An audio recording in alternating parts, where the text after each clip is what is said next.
Halo teman-teman semuanya. Nah, kali ini saya mau bahas soal apa ini ya? Dibilangnya, bagaimana cara kita bisa baca paper atau artikel ilmiah dengan cepat? Bukan jurnal ya. Jurnal itu kumpulannya paper.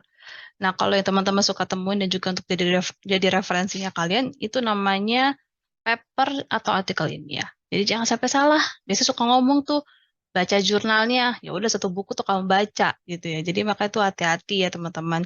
Jangan sampai teman-teman itu salah mana yang paper, mana yang jurnal. Oke, hari ini tuh kita bakal bahas soal ini dia papernya saya share sama teman-teman semuanya.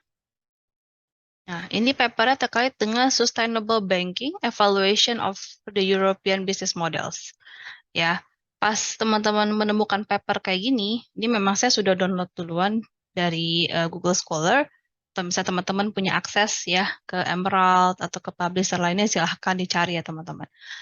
Nah, teman-teman bisa lihat, biasanya kan kalau di kampus itu kan suka ada ketentuan ya, maksimal itu 5 tahun, 5 tahun. Nah, ini. Misalnya dilihat 2020, sorry, sampai 2020.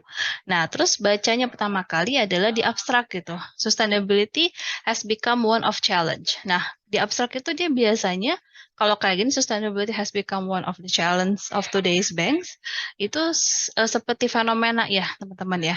Jadi abstrak itu biasanya dia ngomongin yang pertama itu adalah fenomenanya, terus yang kedua ya udah pasti biasanya ada motivasi juga di sana.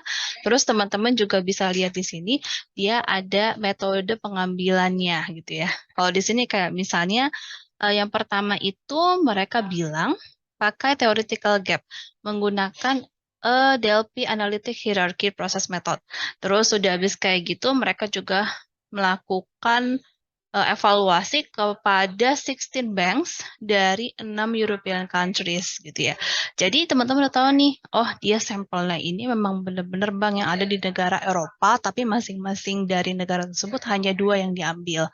Nah, terus mereka juga ngasih tahu apa sih resultnya. Nah, the result of comparison of the banks studied by each country disclose that the sustainability of the Norwegian and German banks business model is higher than other countries, misalnya kayak gitu.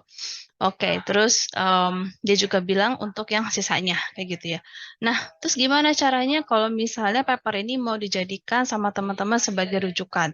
Nah, bacanya itu yang bawah. Biasanya ini bisa buat bantu teman-teman juga ketika teman-teman mau meneliti apa sih keterbatasan yang mereka hadapi. Nah, keterbatasan yang dihadapi mereka bilang seperti ini. Jadi langsung loncat ke bawah ya, langsung ke conclusion. Biasanya di conclusion itu ada kesimpulan semuanya, implikasinya seperti apa, terus ada keterbatasannya atau limitation seperti apa, sama buat future research-nya itu seperti apa. Nah, ini kayak gini, ada banking industry is matured industry and banking system are most familiar over the world. Gitu ya. Terus dia bilang, hard as the data collected from only two banks from the each country. Katanya susah banget untuk digeneralisasi. Soalnya bank yang sampel yang diambil hanya dua gitu dari masing-masing negara. Jadi makanya susah gitu ya. Nah, makanya untuk future research, dia bilang similar research to study all banks in one country to give a better picture of a sustainability performance of business models in the country. Jadi makanya ambil semuanya, kata dia begitu.